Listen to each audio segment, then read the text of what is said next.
Hey everyone, welcome back to the Deep Thought Podcast, where we take those sources you give us and we really dig in. Yeah, find that real good stuff. Exactly. And for today's Deep Thought, someone sent us this YouTube video all about maximizing your potential Daily habits. through Yeah. daily habit. Exactly. And I was curious about this one. I've seen a lot of these types of videos, so I thought maybe we could all learn something here. Yeah, definitely. I think there's always room for improvement, no matter how much you think you know about a topic like this. So what did you think about this video? I mean, it kicks off with this comparison that I actually kind of liked. They liken daily habits to a website. For a business. For a business, yeah. So I guess if you think about a well-designed website, it can really attract those customers, make or break a company. Oh, totally. So in the same way, like the right habits are kind of the foundation for a more successful and like fulfilling life, right? Exactly. They're like the building blocks for personal growth. Yeah, so let's talk about those building blocks. What's the first one? Well, this one starts with sweat. Okay, Exercise. right. The importance of starting your day with exercise. Okay, I could see how that sets a positive tone, but does it have to be like some crazy intense workout? No, not at all. They suggest at least 15 minutes every day. Okay, So that could be a jog CrossFit if you're feeling really ambitious. right. Even just like a quick bike ride would work. Yeah, 15 minutes is definitely doable. Yeah. Even for me, I like to hit that snooze button. But I did think it was interesting how they said exercise can give you this sense of control, you know, especially when other areas of life feel chaotic. It's empowering, right? You start the day by accomplishing something positive. It's Yeah. almost like you're telling yourself, I'm in charge of my body and I'm going to make it strong. Right, and that can carry on throughout the day. Totally a ripple effect. Okay, so we got our sweat session, and what's next? Number 2, Yeah, fueling your body with a healthy breakfast. okay. So giving your brain the nutrients it needs to function at its best. This is where I sometimes struggle, I'll be honest. I just grab a coffee and run out the door. Right. But they talk about this ideal breakfast composition like carbs, proteins, healthy fats. Why is that balance so important? Well, carbs, they give you that quick energy. Okay, Protein helps you feel full and focused, and the fats support your brain health and those long-term energy levels. oh, okay. So skipping breakfast or going for those sugary options can actually just backfire, Makes sense. hinder your energy levels and mental clarity. Yeah, they even said you should wake up a little bit earlier to prep breakfast. I mean, that's a challenge, but I can see how prioritizing that first meal could be a game changer, for sure. It's all about setting yourself up for success right from the start. Yeah, okay, so speaking of setting ourselves up for success, habit number 3 is goal setting. Yes. They really stress this setting specific, measurable, written goals. Yeah, I think we've all heard about writing them down, but why is that so important? Yeah, I've never fully understood that. Does putting pen to paper actually make a difference? It makes them more tangible, right? More real. Okay. It's almost like you're making a contract with yourself. Right? And then you can actually track your progress and stay focused on what you want to achieve. Okay, I like that. And then to help manage those goals, they recommend creating a to-do list and tackling the biggest thing first. Yes. Get that hard stuff out of the way. Yeah, then the rest of the day feels so much easier. Exactly. Build that momentum, create a sense of accomplishment. I like that. So if we look at the bigger picture, we're kind of seeing this pattern of intentionality here, right? Each habit builds on the last, creating a framework for a more like productive and fulfilling day. Yeah, and it all starts with those conscious choices about time and energy. And that brings us to the next habit, time management. Yes. So they highlight time management as a key difference between those who reach their potential and those who don't. It's not just about like getting stuff done. Right. It's about making time for the things that really matter. I've always thought about time management as being strict with my schedule, but they say effective time management is about balancing both productivity and leisure time. Yeah, finding that balance. Yeah. So it's not about being a robot or anything, but being intentional with how you allocate your time, making sure there's enough for work, rest, and all those personal pursuits. I like that. So we've covered exercise, breakfast, goal setting, and time management. What else is there? Let's dive into the world of finances now. Okay. So the video makes a clear distinction between being frugal and being stingy. I've always used those terms interchangeably. How are they different? So being frugal is about being smart with your money, Okay. avoiding unnecessary purchases and making those thought-out choices, right? Right. But stinginess is more about hoarding your money out of fear or a lack of generosity. Okay, so it's not about depriving yourself, but rather making decisions that align with what you value. Exactly. And they highlight the importance of budgeting saving for those emergencies. Right. They even mention aiming for a 6-month emergency fund, which I think is great advice. Yeah. And then making those wise investments. Having that financial cushion can definitely reduce stress and free up mental energy to pursue your other goals. For sure. Okay, so what's next? Habit number 6 is all about taking time to recharge. Okay. They argue that taking breaks is not a weakness, but actually crucial for avoiding burnout and staying at peak performance. I'll admit I sometimes fall into that trap of glorifying the hustle and forgetting to prioritize downtime. It happens. So what activities do they recommend? Things like meditation, spending time with loved ones, Yeah. or just enjoying nature, finding things that help you relax and come back to work feeling refreshed and focused. I've tried meditation and I struggle with it, but I do find that just spending time in nature really helps clear my head. Like hitting that reset button. Yeah, exactly. So it's not selfish to take care of yourself. It's actually essential for your well-being and productivity. Totally.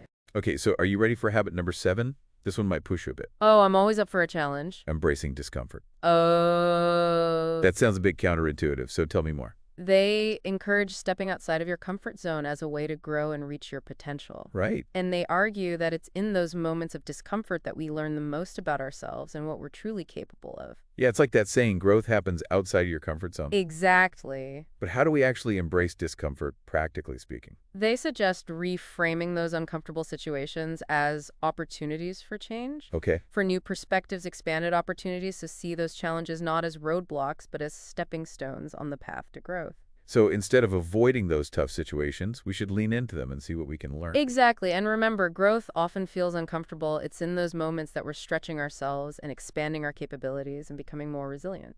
I'm starting to see the value in that for sure. So what's next? Habit number 8 is about surrounding yourself with positive people. Okay. So the video highlights how being around positive, optimistic people can boost your productivity and contribute to your success. This one I really believe in. I've always thought that the people we spend time with have a massive impact on our mood, our outlook, and even our success. They talk about how negativity can be contagious, but so can positivity. Right? So when you're surrounded by those uplifting and supportive people, it just makes it so much easier to maintain that positive mindset and stay motivated. It's like you are the average of the 5 people you spend the most time with. Exactly. So it really makes you think about who you're spending your time with, and are those relationships helping you grow or holding you back? For sure. And if you find that your social circle isn't as supportive or inspiring as it could be, maybe it's time to make some adjustments, connect with people who share your values and aspirations, and maybe set some healthy boundaries with those who just drain your energy. Okay, so we've talked about physical and mental well-being, setting goals, managing time, being mindful of finances, surrounding ourselves with good people. What's next? Habit number 9 is all about feeding your mind. Okay. So they advocate for dedicating time each day to consume informative and motivational content. I like that it's like we've taken care of our bodies, our social lives, now it's time for the mind. Right. So what do they recommend specifically? Reading books, listening to podcasts, Of course. staying up to date on any industry news, exploring blogs that just spark your interest. Yeah. They even compare knowledge to compound interest, emphasizing how it builds up over time. That's a great analogy. The more you learn, the more you're able to see new possibilities. Exactly. And that's a key ingredient for reaching your potential. Okay, so we're at the last habit. What is it? Practicing gratitude. Gratitude. That sounds pretty simple. How does that help unlock potential? It's about shifting your focus from what you lack to what you already have. Okay. So appreciating the present moment, acknowledging all the good things in your life. Yeah, it's so easy to get caught up comparing ourselves to others or dwelling on what we haven't achieved yet. But gratitude is a powerful antidote to that negativity. Totally. And they suggest writing down 3 things you're grateful for every day, Okay? or even just sharing one thing with someone you trust. Yeah, it's a small practice, but I could see how it could have a big impact on your mindset. Absolutely. I actually read recently that practicing gratitude can rewire your brain to focus on the positive. Like you're training your mind to see the good in everything. Exactly. And when you can see the good, you're more likely to feel happy and motivated and resilient. Yeah, so we've explored all 10 habits from the video. Quite a journey. It has been. What stands out to you? Honestly, I'm struck by just how holistic this approach is. It's not just about working hard and achieving those big goals, but about creating that balanced and fulfilling life. It's about taking care of all aspects. Yeah, mind, body, relationships, finances, all of it. It's not about some special talent or privilege. It's about making those conscious choices and taking consistent action. Absolutely. And it's encouraging to see that these habits are accessible to everyone, no matter their background or situation. So it's really about making a conscious effort and sticking with it. It is. And I was thinking there's another layer to these habits that we haven't really touched on yet, And that's the impact we have on others. Oh, that's a good point. When we prioritize our own well-being, we can actually show up better for the people we care about. Exactly. Like if we're managing our time well and taking care of ourselves, we're less likely to be stressed out, which leads to better relationships. Right. And if we're thinking positively and practicing gratitude, we're more likely to approach others with kindness and empathy. Like a feedback loop, our personal growth helps our relationships, and those strong bonds then support our continued growth. I like that. And remember that habit about surrounding ourselves with positive people? Yeah, Well, the quality of our relationships can also impact our mood and even our decisions. it's true. So it's a reminder to be intentional with who we spend time with and nurture those relationships that lift us up.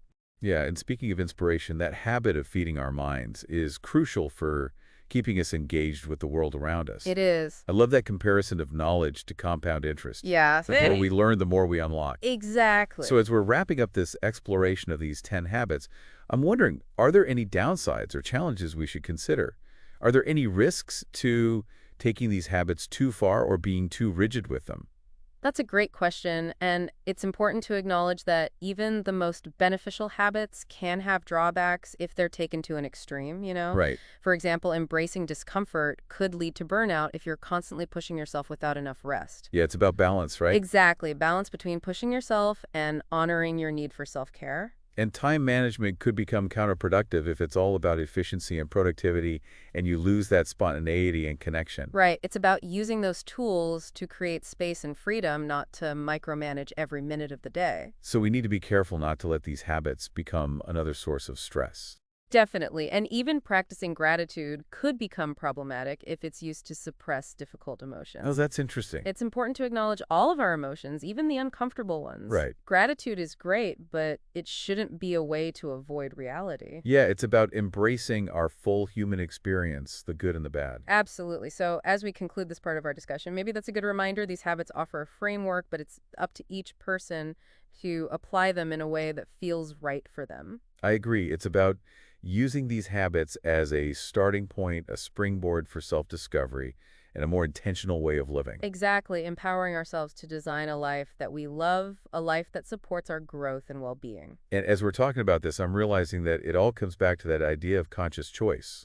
Yeah, It's about recognizing that we have the power to shape our lives through the choices we make every day. absolutely. And while we can't control everything that happens, we can control how we respond, how we show up, and what habits we cultivate. Right? So take a moment to think about these 10 habits and see which ones resonate with you the most. Yeah, which ones align with your values? And then choose one or two to experiment with. Yeah, so start incorporating them into your routine and see how it feels. Notice any changes in your energy, your mood, your productivity. And remember, it's about progress, not perfection. Celebrate those efforts, learn from any setbacks, and keep moving forward on this journey of personal growth. It's been great exploring these ideas with you. Likewise, and to our listeners, thank you for joining us on the Deep Thought Podcast. We hope you found this first part of our deep thought into daily habits insightful. Stay tuned for part 2, where we'll delve even deeper into these habits and discuss practical ways to integrate them into your life. We'll see you then.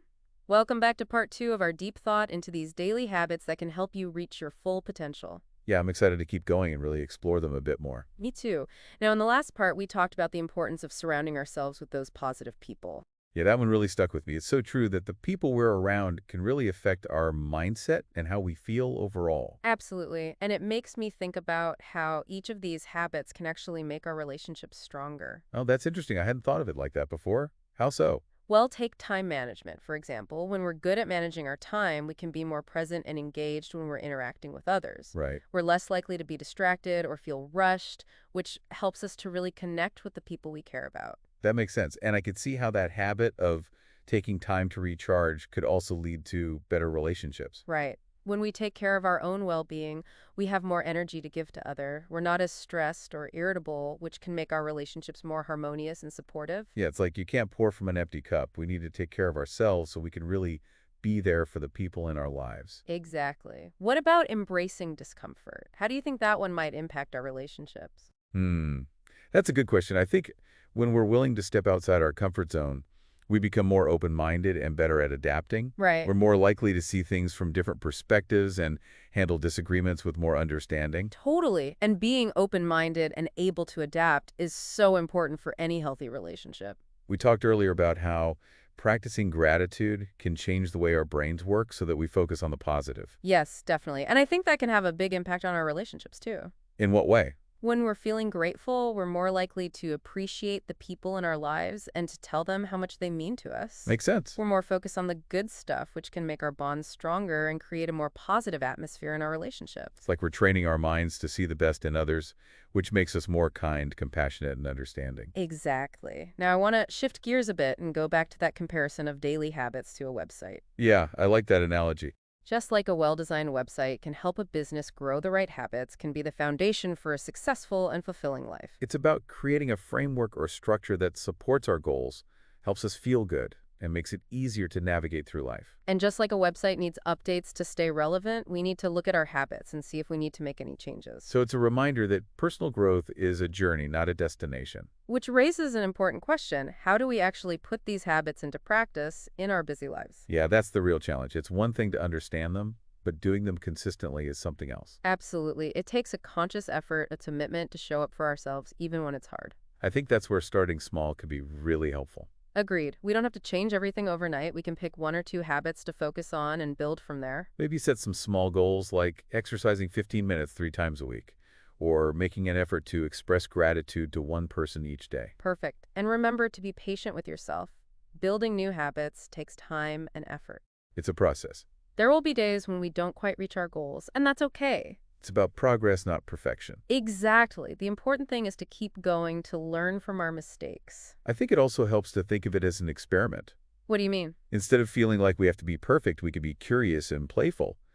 Try a new habit for a week or two and see what happens. Right. Pay attention to how your energy levels change your mood, your productivity. I like that. It takes the pressure off. Yeah, and if a habit doesn't feel right or fit into our lives, we can adjust or try something else. Totally. It's all about finding that works for you and building a routine that supports your own needs and goals. Exactly. It's about having the power to create a life that we truly love, a life that feels authentic. As we're talking about this, I'm realizing that there's something that connects all of these habits. What's that? It's about taking ownership of our lives.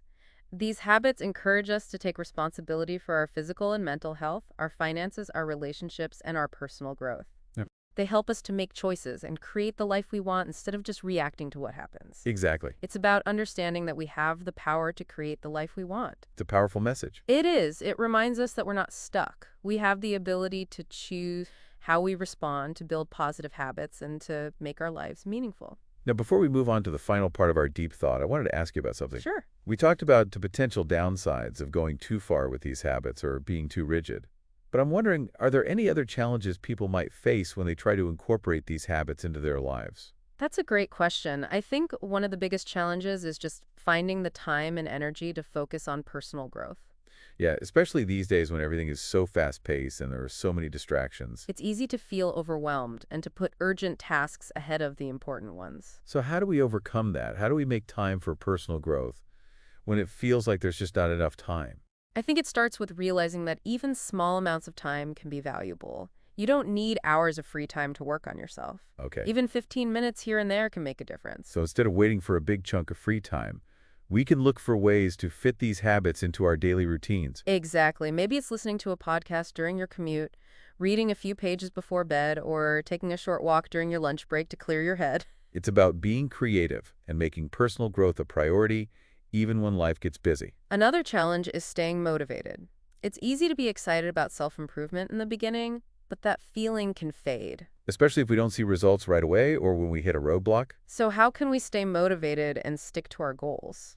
I think it's important to focus on how personal growth makes us feel inside. What do you mean? It's about focusing on the positive feelings we get from taking care of ourselves and growing as people.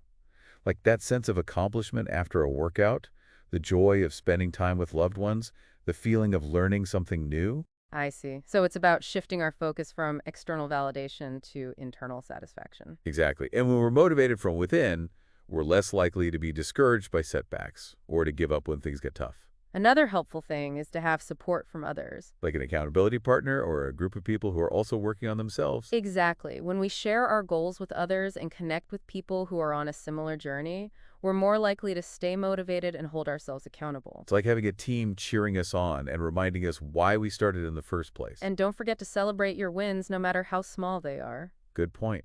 Acknowledging our progress can really boost our motivation. It creates positive reinforcement and reminds us that we can achieve our goals.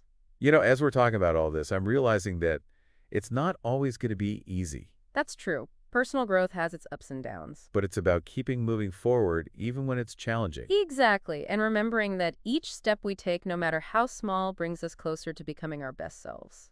I think that's a perfect way to sum up this part of our conversation. Before we move on, though, is there anything that has really stood out to you as we've been talking about these habits? Anything that feels particularly impactful or relevant to your own life? What really strikes me is how connected all these habits are.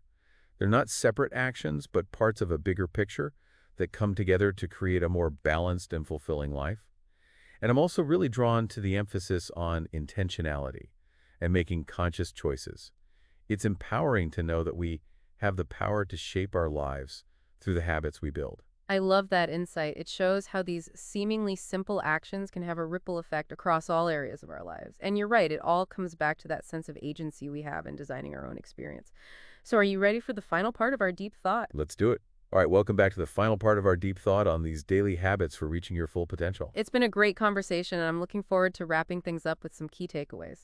Yeah, me too. So in the last part, we talked about those challenges and strategies for making these habits part of our lives. Right, we talked about starting small, finding support, celebrating our successes, and really focusing on how personal growth makes us feel. And we also talked about that idea of approaching personal growth as an experiment, being curious and playful. Exactly. So as we look back at everything we've discussed, what are some of the main things you're taking away from this? Well, one thing that really stands out to me is that personal growth is not a one-size-fits-all thing. It's about finding what works best for you and creating a routine that supports your own individual needs and goals. I totally agree. There's no magic formula for success. It's all about experimenting, adapting, and finding a rhythm that feels right for you. I'm also realizing the power of small, consistent actions. Yeah, it's easy to think we need to make huge changes to see results, but the truth is that even small steps taken regularly can lead to big transformations. It's about building momentum one habit at a time. Exactly, and don't forget to celebrate those small wins along the way. Acknowledging our progress, even the little things, can keep us motivated and inspired to keep going. Another big takeaway for me is the importance of self-awareness. What do you mean by that? It's about taking the time to really understand our strengths, our weaknesses, our values, what we want to achieve in life. Knowing what motivates us, what drains our energy, and what truly brings us joy. I like that. When we really know ourselves, we can make better choices about the habits we choose and the life we want to create. Right. And that self-awareness can also help us stay focused when we face challenges or setbacks. As we wrap up this deep thought, I want to leave our listeners with one final thought. Okay. The journey of personal growth is an adventure. There will be ups and downs along the way, but the important thing is to embrace the journey with curiosity, with courage, and with a commitment to becoming the best versions of ourselves. That's a great way to put it. It's a reminder that personal growth is a process, not a destination. Exactly, and it's a process worth embracing. Well said. So we want to thank you for joining us on the Deep Thought podcast. If you enjoyed this deep thought and found it valuable, please like and subscribe to our channel. And be sure to check out our other podcasts where we explore a wide variety of interesting topics. And don't forget to check out the links below for more resources on these habits that can really change your life. Until next time, keep learning, keep growing, and keep striving to reach your full potential. So